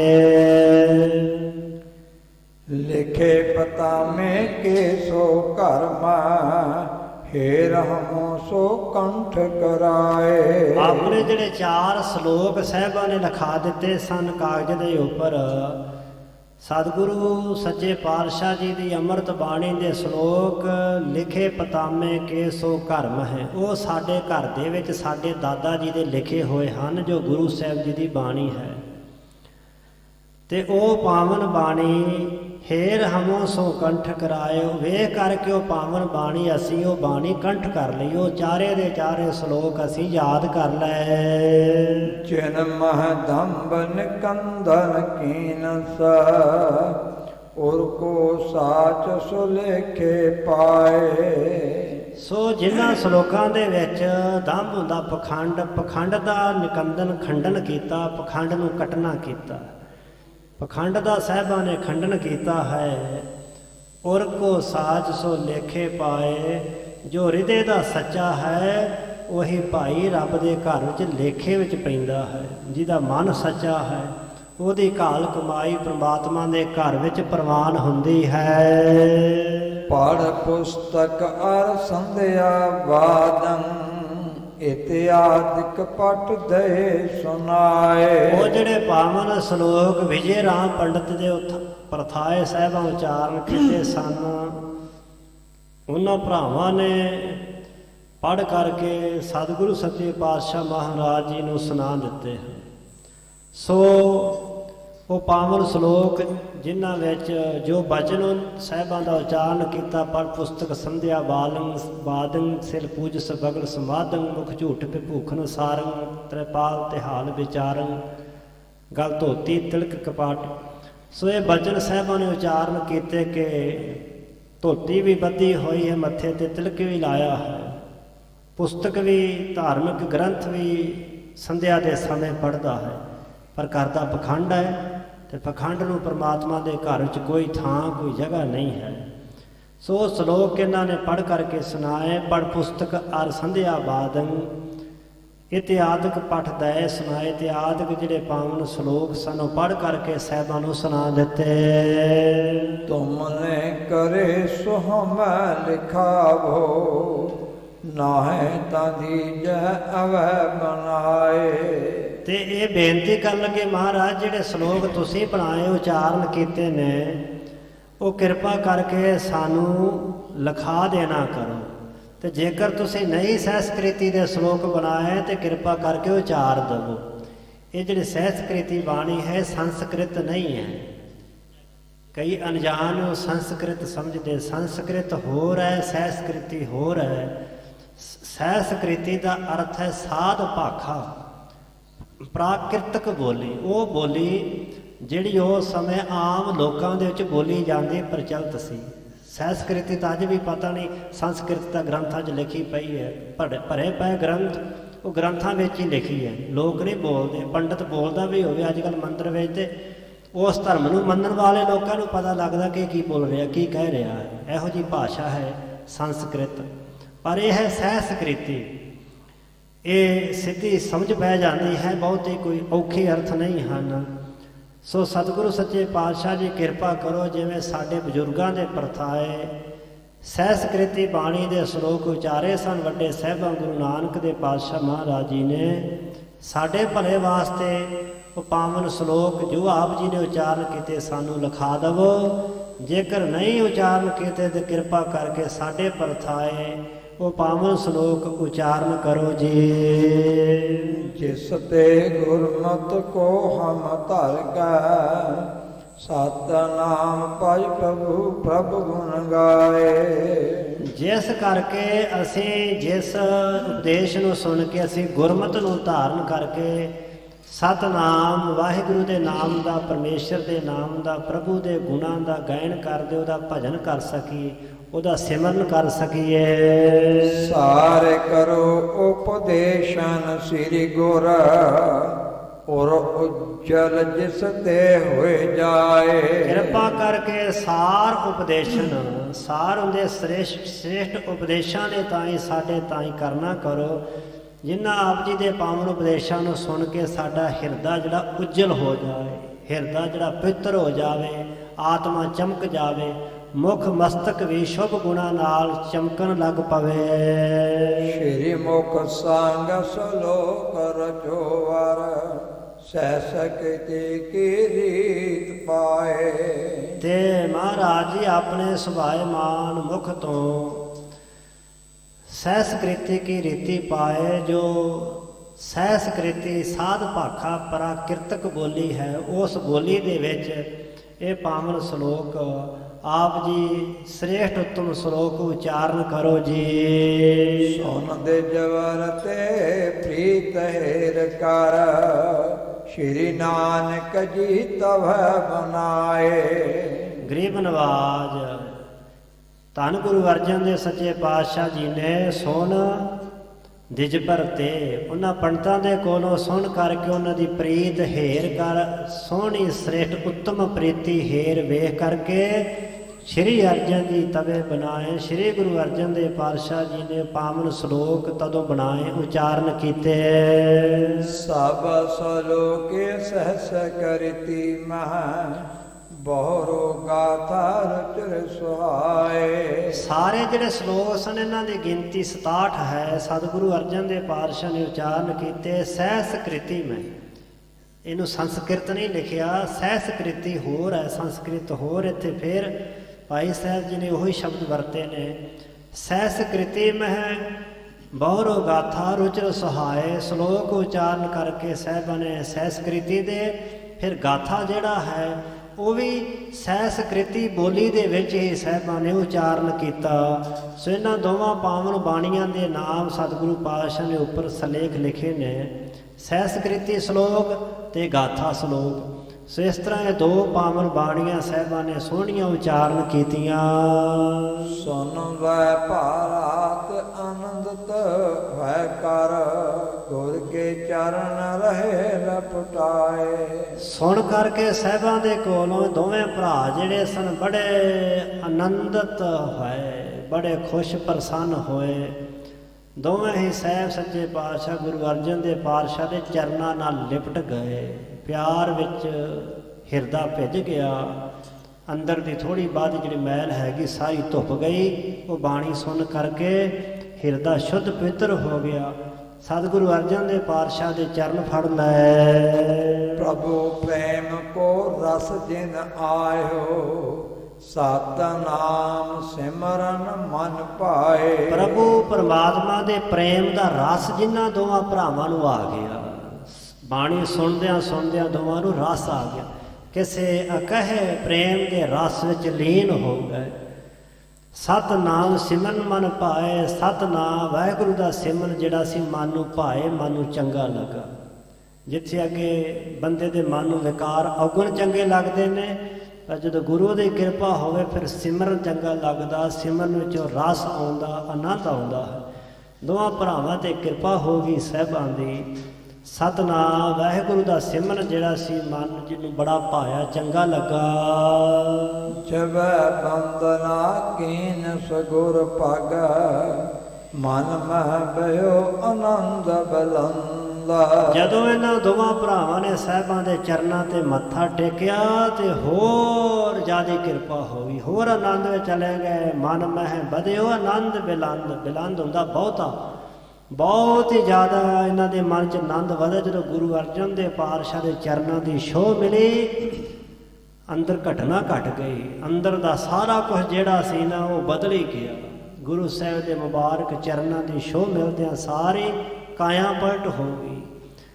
ਆਤਮਿਕ ਅਵਸਥਾ ਜਿਹੜੀ ਸੀ ਉੱਚੀਆਂ ਉਡਾਰੀਆਂ ਲਾਉਣ ਲੱਗੀ। ਬਹੁਤ ਅੰਦਰ ਹਿਰਦੇ ਦਾ ਆਨੰਦ ਖੇੜਾ ਪ੍ਰਸੰਨਤਾ ਵੱਧ ਗਏ। ਉਸ ਤਤ ਕਰਤ ਭਏ ਸ਼੍ਰੀ ਆਰਜਾਨਾ ਰਾਮਚੰਦ ਤੁਮ ਰੂਪ ਮੁਕੰਦ। ਸ੍ਰੀ ਗੁਰੂ ਅਰਜਨ ਦੇਵ ਸੱਚੇ ਪਾਤਸ਼ਾਹ ਜੀ ਦੀ ਉਸਤਤ ਕਰਨ ਲੱਗੇ। ਸਨਾਤਨੀ ਮੱਤ ਦੇ ਵਿਦਵਾਨ ਸੰਤ ਇਹਨਾਂ ਦੀ ਸੁਰਤ ਦੀ ਉਡਾਰੀ ਜਿਹੜੀ ਹੈ ਉਹ ਸਨਾਤਨ ਮੱਤ ਦੇ ਮਹਾਂਪੁਰਖਾਂ ਵਾਲੇ ਪਾਸੇ ਗਈ। ਇਹਨਾਂ ਨੇ ਕੀ ਸਰੂਪ ਸਾਹਿਬਾਂ ਨੂੰ ਜਾਣਿਆ। ਕਹਿਣ ਲੱਗੇ ਮਹਾਰਾਜ ਰਾਮਚੰਦ ਤੁਮ ਰੂਪ ਮੁਕੰਦ, ਮੁਕਤੀ ਦਾਤਾ ਸਤਿਗੁਰੂ ਆਪ ਸ਼੍ਰੀ ਰਾਮਚੰਦ ਚੰਦਰ ਜੀ ਦਾ ਸਰੂਪ ਹੋ। ਕੰਸ ਵਿਨਾਸ਼ਕ ਕ੍ਰਿਸ਼ਨ ਆਪ ਹੋ ਸ਼੍ਰੀ ਨਾਨਕ ਕੀ ਜੋਤ ਸੋ ਛੰਦ। ਦੁਸ਼ਟ ਕੰਸ ਦਾ ਨਾਸ ਕਰਨ ਵਾਲੇ ਆਪ ਹੀ ਕ੍ਰਿਸ਼ਨ ਰੂਪ ਹੋ। ਸ਼੍ਰੀ ਗੁਰੂ ਨਾਨਕ ਦੇਵ ਸੱਚੇ ਪਾਤਸ਼ਾਹ ਜੀ ਦੀ ਆਪ ਜੋਤ ਸੁਛੰਦ। ਸੁਛੰਦ ਹੁੰਦਾ ਸੁਤੰਤਰ ਆਜ਼ਾਦ ਜੋਤ। ਗੁਰੂ ਨਾਨਕ ਦੇ ਪਾਤਸ਼ਾਹ ਜਿਹੜੀ ਕਿਸੇ ਦੇ ਅਧੀਨ ਨਹੀਂ ਹੈ, ਜਿਹੜੀ ਬਗਾਨੀ ਨਹੀਂ ਹੈ। ਸੂਰਜ ਕੋਲ ਵੀ ਜੋਤ ਹੈ, ਚੰਦਰਮਾ ਕੋਲ ਵੀ ਹੈ, ਤਾਰਿਆਂ ਕੋਲ ਵੀ ਪ੍ਰਕਾਸ਼ ਹੈ, ਪਰ ਉਹ ਪ੍ਰਕਾਸ਼ ਉਧਾਰਾ ਹੈ। ਗੁਰੂ ਨਾਨਕ ਦੇ ਪਾਤਸ਼ਾਹ ਦੇ ਕੋਲ ਜਿਹੜਾ ਪ੍ਰਕਾਸ਼ ਰੌਸ਼ਨੀ ਜੋਤ ਉਹ ਆਪਣੀ ਹੈ, ਸਵੈ ਹੈ। ਸੋ ਮਹਾਰਾਜ ਸੱਚੇ ਪਾਤਸ਼ਾਹ ਜੀ ਤੁਸੀਂ ਗੁਰੂ ਨਾਨਕ ਦੀ ਜੋਤ ਸਰੂਪ ਜੋਤ ਰੂਪ ਹਰਿਆਪ ਗੁਰੂ ਨਾਨਕ ਕਹਾਇਓ। ਗੁਰੂ ਨਾਨਕ ਨੇ ਅਕਾਲ ਪੁਰਖ ਵਾਹਿਗੁਰੂ ਦੇ ਸਰੂਪ ਵਿੱਚ ਆ ਕਰਕੇ ਪਰਮੇਸ਼ਰ ਨੇ ਹੀ ਗੁਰੂ ਨਾਨਕ ਅਖਵਾਇਆ ਹੈ। ਆਪ ਜਾਰੀ ਤੌਰ ਤੇ ਪ੍ਰਤੱਖ ਸੁਤੰਤਰ ਆਜ਼ਾਦਾਨਾ ਗੁਰੂ ਨਾਨਕ ਦੇ ਪਾਤਸ਼ਾਹ ਜੀ ਦੀ ਜੋਤ ਉਹੀ ਸਰੂਪ ਹੋ। ਤੁਮੇ ਤ੍ਰਯੰਬਕ ਕਾਂਛੀ ਪੁਰਮਾ ਤਾਰਕ ਮੰਤਰ ਦੇਤ ਸੁਖ ਕੰਦ। ਤੇ ਮਹਾਰਾਜ ਜੀ ਤੁਸੀਂ ਹੀ ਸ਼ਿਵ ਸਰੂਪ ਕਲਿਆਣ ਕਰਨ ਵਾਲੇ ਹੋ, ਜਿਨ੍ਹਾਂ ਨੇ ਕਾਸ਼ੀਪੁਰੀ ਚ ਕਿਸੇ ਸਮੇਂ ਤਾਰਕ ਮੰਤਰ ਦੇ ਕੇ ਜੀਵਾਂ ਨੂੰ ਦੇਤ ਸੁਖ ਕੰਦ। ਸਾਰੇ ਸੁਖ ਬਖਸ਼ਿਸ਼ ਕੀਤੇ। ਆਪ ਸੁੱਖਾਂ ਦੇ ਕੰਦ, ਕੰਦ ਹੁੰਦੇ ਬੱਦਲ, ਕੰਦ ਹੁੰਦਾ ਹੈ ਮੁੱਢ ਮੂਲ। ਆਪ ਜੀ ਸੁਖ ਕੰਦ, ਸੁੱਖਾਂ ਦੇ ਮੂਲ, ਸੁੱਖਾਂ ਦੇ ਬੱਦਲ ਹੋ।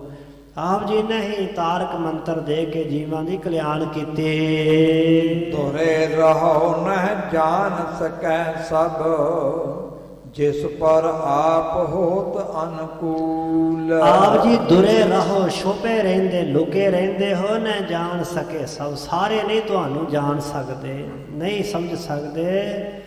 ਮਹਾਰਾਜ ਜੀ ਜਿਸ ਪਰ ਆਪ ਹੋਤ ਅਨਕੂਲ, ਜਿਸ ਦੇ ਉੱਪਰ ਆਪ ਜੀ ਕਿਰਪਾ ਕਰਕੇ, ਜਿਸ ਦੇ ਤਾਈ ਆਪ ਜੀ ਅਨੁਕੂਲ ਹੋ ਜਾਂਦੇ ਹੋ, ਜਿਹਦੇ ਆਪ ਅਨੁਕੂਲ ਹੁੰਦੇ ਹੋ, ਜਿਹਦੇ ਤੇ ਕਿਰਪਾ ਕਰ ਦਿੰਦੇ ਹੋ, ਜਿਹਦੇ ਤੇ ਮਿਹਰਬਾਨ ਹੋ ਜਾਂਦੇ ਹੋ।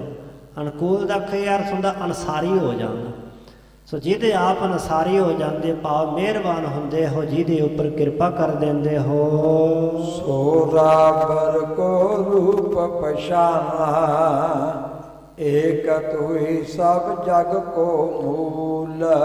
ਸੋ ਉਹ ਜਗਿਆਸੂ, ਉਹ ਗੁਰਮੁਖ ਜਨ ਆਪ ਜੀ ਦੇ ਰੂਪ ਨੂੰ ਪਛਾਣ ਲੈਂਦਾ, ਉਹਨੂੰ ਸਮਝ ਪੈ ਜਾਂਦੇ ਕਿ ਗੁਰੂ ਨਾਨਕ ਗੁਰੂ ਅਰਜਨ ਦੇ ਪਾਤਸ਼ਾਹ ਕੌਣ ਹੈ। ਉਹਨੂੰ ਪਤਾ ਲੱਗ ਜਾਂਦਾ, ਉਹ ਪਛਾਣ ਲੈਂਦਾ। ਏਕ ਤੋਹੀ ਸਭ ਜਗ ਕੋ ਮੂਲ, ਮੂਲ ਹੁੰਦਾ ਮੁੱਢ। ਮਹਾਰਾਜ ਇੱਕ ਤੁਸੀਂ ਹੀ ਹੋ ਜਿਹੜੇ ਸਾਰੇ ਜਗਤ ਦਾ ਮੂਲ ਮੁੱਢ ਰੂਪ ਹੋ। ਅਜ ਅਬਨਾਸੀ ਲక్ష్ਮੀ ਦਾਸੇ ਕਰੋ ਬਨਾਸੀ ਜੇ ਬਤਕੂਲ। ਆਪ ਜੀ ਅੱਜ ਦਾ ਅਰਥ ਹੁੰਦਾ ਅਜਨਮ, ਅਜੈ ਹੋ। ਤਾਂ ਇਹ ਕਲਗੀਧਰ ਪਾਤਸ਼ਾਹ ਨੇ ਆਖਿਆ ਤੁਸੀਂ ਜਨਮ ਨਹੀਂ ਲੈਂਦੇ ਹੋ, ਤੁਸੀਂ ਅੱਜ ਅਜੈ ਹੋ, ਅਬਨਾਸ਼ੀ ਨਾਸ਼ ਤੋਂ ਰਹਿਤ ਹੋ। ਲక్ష్ਮੀ ਦਾਸੀ, ਮਾਇਆ ਤੁਹਾਡੀ ਦਾਸੀ, ਸੇਵਾਦਾਰ ਨਹੀਂ ਹੈ। ਕਰੋ ਵਿਨਾਸ਼ੀ ਜੇ ਪ੍ਰਤਕੂਲ। ਸੋ ਜੇ ਜੋ ਤੁਹਾਡੇ ਉਲਟ ਹਨ ਜਾਂ ਜਿਨ੍ਹਾਂ ਤੇ ਤੁਹਾਡੀ ਨਿਗਾਹ ਸਵਾਲੀ ਨਾ ਹੋਵੇ, ਉਹਦਾ ਖਾਤਮਾ ਕਰ ਦਿੰਦੇ ਹੋ। ਭਾਵ ਕਿ ਭੰਨਣ ਕਰਨ ਦੇ ਤੁਸੀਂ ਸਮਰੱਥ ਹੋ। ਬਿਦ ਹੋਏ ਰਚਿਓ ਵਿਸ਼ਨ ਹੋਏ ਭੁਖੋ ਰੁਦਰ ਹੋਏ ਜਗ ਹਰੋ ਭੂਲ। ਬਿਦ ਹੋਏ ਰਚਿਓ, ਵਿਧਾਤਾ ਰੂਪ ਬ੍ਰਹਮਾ ਰੂਪ ਹੋ ਕਰਕੇ ਜਗਤ ਦੀ ਰਚਨਾ ਕਰਦੇ ਹੋ, ਤੁਸੀਂ ਹੀ ਹੋ। ਵਿਸ਼ਨ ਹੋਏ ਭੁੱਖ ਹੋ, ਵਿਸ਼ਨੂੰ ਸਰੂਪ ਹੋ ਕੇ ਤੁਸੀਂ ਸੰਸਾਰ ਦੀ ਪਾਲਣਾ ਕਰਦੇ ਹੋ। ਰੁਦਰ ਹੋਏ ਜਗ ਹਰੋ, ਸ਼ਿਵ ਰੂਪ ਹੋ ਕਰਕੇ ਤੁਸੀਂ ਸੰਸਾਰ ਦਾ ਨਾਸ਼ ਕਰਦੇ ਹੋ, ਸੰਸਾਰ ਦੀ ਲੈਤਾ ਕਰਦੇ ਹੋ, ਤੇ ਤੁਸੀਂ ਅਭੂਲ ਅਭੁੱਲ ਹੋ, ਕਦੇ ਭੁੱਲਣ ਵਾਲੇ ਨਹੀਂ ਹੋ। ਸੁਨ ਪਰ ਸੰਗ ਔਰ ਸਤਿਗੁਰ ਹੋਇ ਕਰ, ਕਹਿਓ ਜਾਤੀਐ ਨਿਜ ਅਬਿਲਾਖ। ਸਤਿਗੁਰੂ ਪਾਤਸ਼ਾਹ ਇਹਨਾਂ ਕੋਲੋਂ ਸੁਣ ਕੇ ਐਸੇ ਜਸ ਕੀਰਤੀ ਦੇ ਭਜਨ ਪ੍ਰਸੰਨ ਔਰ ਹਿਰਦੇ 'ਚ ਬੜੇ ਸਹਿਬ ਪ੍ਰਸੰਨ ਹੋਏ, ਖੁਸ਼ ਹੋਏ। ਸਤਿਗੁਰੂ ਸੱਚੇ ਪਾਤਸ਼ਾਹ ਕਿਰਪਾ ਦੇ ਘਰ 'ਚ ਆ ਕੇ ਆਖਣ ਲੱਗੇ ਦੋਵੇਂ ਭਰਾਵਾਂ ਦੇ ਤਾਈਂ ਕਿ ਭਰਾਵੋ ਮੰਗੋ ਜਾਚੀਏ ਨਿਜ ਅਬਲਾਖ, ਜੋ ਤੁਹਾਡੀ ਅਬਲਾਖਾ ਹੈ, ਜੋ ਤੁਹਾਡੀ ਇੱਛਾ, ਤੁਹਾਡੀ ਚਾਹਤ ਹੈ, ਉਹ ਸਾਡੇ ਕੋਲੋਂ ਮੰਗ ਲਵੋ। ਆਸਾ ਧਰੇ ਦੂਰ ਤੇ ਆਏ, ਪੂਰਨ ਕਰੋ ਨ ਗੁਪਤੀ ਰਾਖ। ਤੁਸੀਂ ਆਸਾ ਧਰੇ, ਆਸ ਧਾਰ ਕੇ, ਖੈਸ਼ ਰੱਖ ਕੇ, ਮਨ 'ਚ ਸਦਰ ਰੱਖ ਕੇ ਦੂਰ ਕਾਂਸ਼ੀ ਤੋਂ ਚੱਲ ਕੇ ਆਏ ਜੇ, ਤੇ ਹੁਣ ਆਪਣੇ ਮਨ ਦੀ ਆਸ ਗੁਪਤ ਨਾ ਰੱਖੋ। ਪੂਰਨ ਕਰੋ ਨਾ ਗੁਪਤੀ ਰਾਖ, ਆਪਣੀ ਆਸ ਮੁਰਾਦ ਪੂਰੀ ਕਰ ਲਓ ਜਾਚਨਾ ਮੰਗ ਕਰਕੇ, ਤੇ ਇਸ ਆਸ ਮੁਰਾਦ ਨੂੰ ਦਬਾਓ ਨਾ, ਗੁਪਤ ਨਾ ਰੱਖੋ। ਦੋਨ ਸਹੋਦਰ ਤਬ ਕਰ ਜੋਰੇ, ਪਰਮ ਪ੍ਰੇਮ ਕਰ ਬਿਨਤੀ ਭਾਕ। ਦੋਵਾਂ ਭਰਾਵਾਂ ਨੇ ਬੜੇ ਪਿਆਰ ਵਿੱਚ ਆ ਕਰਕੇ, ਪ੍ਰੇਮ ਵਿੱਚ ਭਿੱਜ ਕਰਕੇ ਹੱਥ ਜੋੜ ਲਏ। ਪਰਮ ਪ੍ਰੇਮ ਕਰ ਬਿਨਤੀ ਪਾਕ, ਪਰਮ ਪ੍ਰੇਮ ਦੇ ਵਿੱਚ ਆ ਕਰਕੇ, ਵੱਡੇ ਪਿਆਰ ਵਿੱਚ ਲੀਨ ਹੋ ਕੇ ਹੱਥ ਜੋੜ ਕੇ ਸਾਹਿਬਾਂ ਨੂੰ ਬੇਨਤੀ ਕੀਤੀ। ਦਰਸ਼ਨ ਤੇ ਕਾਰਜ ਭੇ ਪੂਰਨਾ, ਨਹੀਂ ਰਹੀ ਕਿਉ ਹੂੰ ਉਰ ਕਾਖ। ਮਹਾਰਾਜੇ ਆਪ ਜੀ ਦੇ ਦਰਸ਼ਨਾਂ ਦੇ ਨਾਲ ਇਹ ਕਾਰਜ ਭੇਪੂਰ, ਸਾਰੇ ਕਾਰਜ ਪੂਰੇ ਹੋ ਗਏ, ਕੋਈ ਕਸਰ ਨਹੀਂ ਰਹੀ, ਘਾਟ ਨਹੀਂ ਰਹੀ। ਨਹੀਂ ਰਹੇ ਕਿਉਂ ਹੂੰ ਔਰ ਕਾਂਖ, ਔਰ ਹਿਰਦੇ ਦੀ ਕਾਂਖਸ਼ਾ, ਹਿਰਦੇ ਦੀ ਤਮੰਨਾ, ਕੋਈ ਮਨ ਦੀ ਖੈਸ਼, ਮਨ ਦੀ ਇੱਛਾ ਰਹਿ ਨਹੀਂ ਗਈ। ਕੀ ਮੰਗੀਏ ਮਹਾਰਾਜ, ਤੁਹਾਡੀ ਕਿਰਪਾ ਨਾਲ ਸਾਰੇ ਕਾਰਜ ਪੂਰੇ ਹੋ ਗਏ। ਇਹ ਉਹ ਅਵਸਥਾ ਹੈ ਜਿੱਥੇ ਜਾ ਕਰਕੇ ਆਤਮਾ ਤ੍ਰਿਪਤ ਹੋ ਜਾਂਦੀ ਹੈ, ਮੰਗ ਹੀ ਨਹੀਂ ਕੋਈ ਰਹਿ ਜਾਂਦੀ।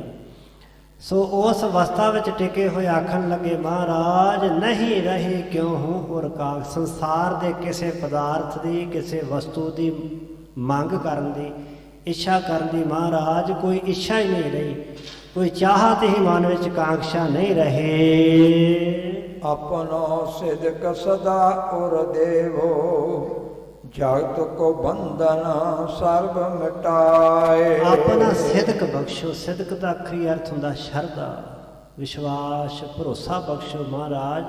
ਆਪਣੇ ਦਰ ਘਰ ਦੀ ਭਾਵਨਾ ਬਖਸ਼ੋ, ਸਿਦਕ 'ਚ ਭਰੋਸਾ, ਸਿਦਕ 'ਚ ਕਦੇ ਦੂਰੀ ਨਾ ਬਣੇ, ਕਦੀ ਵਖਰੇਵਾ ਨਾ ਬਣੇ ਮਹਾਰਾਜ। ਐਸਾ ਭਰੋਸਾ ਬਖਸ਼ੋ, ਸਿਦਕ ਬਖਸ਼ੋ। ਆਪਣੋ ਸਿਦਕ ਸਦਾ ਉਰ ਦਿਓ, ਸਦਾ ਵਾਸਤੇ ਹਿਰਦ 'ਚ ਆਪਣਾ ਸਿਦਕ ਬਖਸ਼ ਦਿਓ, ਸ਼ਰਧਾ ਬਖਸ਼ ਦਿਓ, ਭਾਵਨਾ ਬਖਸ਼ ਦਿਓ। ਜਗਤ ਕੋ ਬੰਧਨ, ਜਿਹੜੇ ਸੰਸਾਰ ਦੇ ਕੋ ਖੋਟੇ ਤੇ ਬੰਧਨ ਹੁੰਦੀਆਂ ਰੁਕਾਵਟਾਂ, ਭੈੜੀਆਂ ਬੰਧਨਾਂ ਰੁਕਾਵਟਾਂ ਨੇ ਸੰਸਾਰ ਦੀਆਂ, ਸਰਬ ਮਿਟਾ, ਇਹ ਸਾਰੀਆਂ ਹੀ ਮਹਾਰਾਜ ਮਿਟਾ ਦਿਓ, ਦੂਰ ਕਰ ਦਿਓ ਜੀ।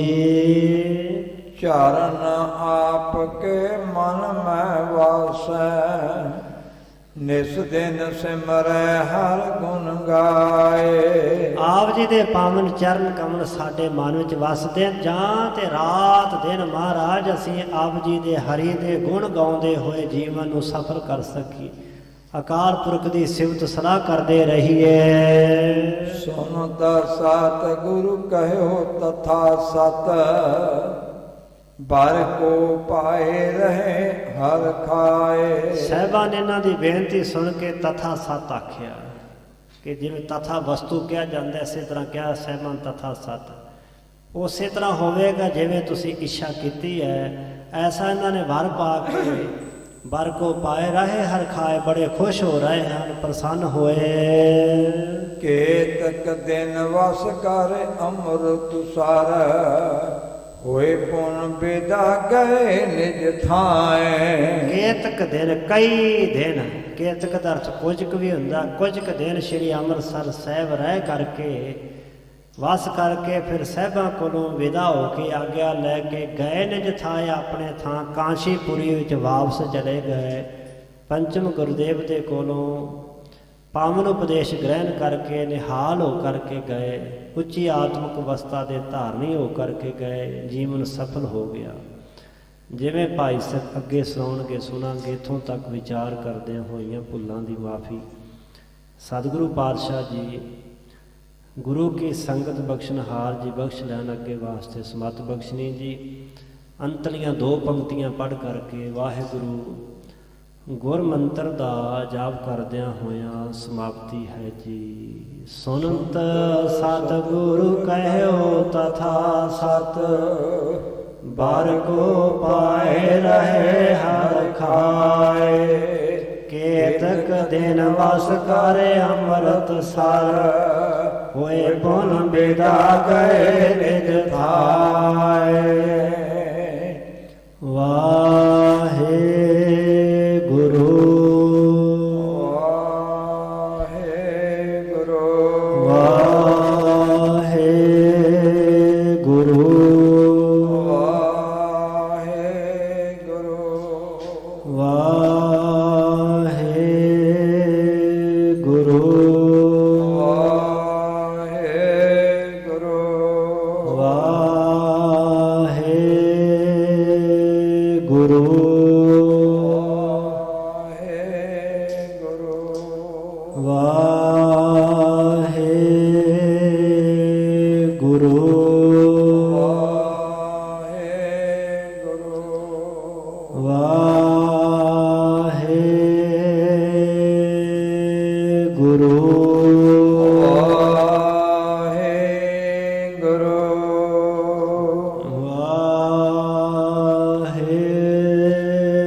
ਅਚੁੱਤ ਹੈ ਪਾਰ ਬ੍ਰਹਮ ਅਬਨਾਸੀ ਅਗ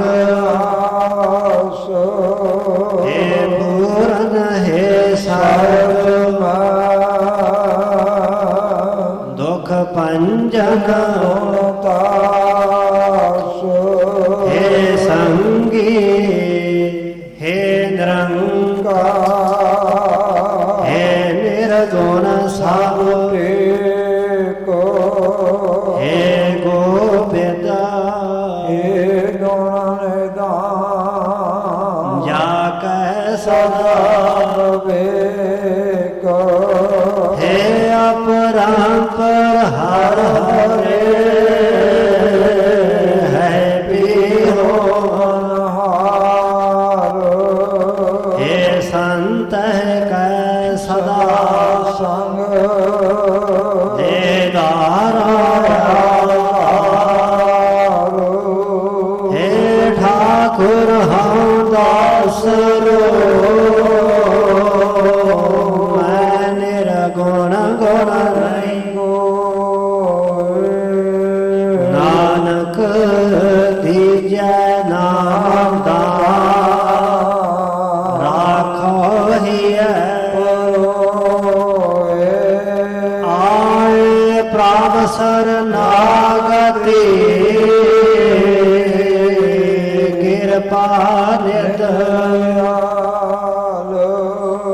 ਏਕ ਅੱਖਰ ਹਾਰ ਮਨ ਬਸਤ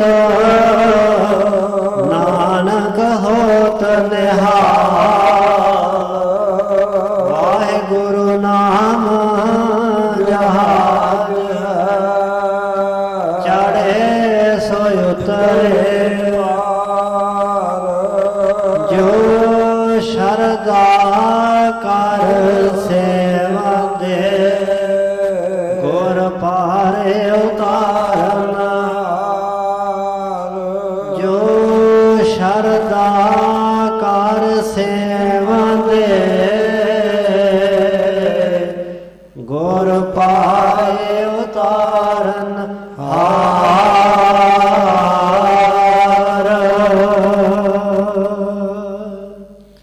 ਵਾਹਿਗੁਰੂ ਜੀ ਕਾ ਖਾਲਸਾ ਵਾਹਿਗੁਰੂ ਜੀ ਕੀ ਫਤਿਹ।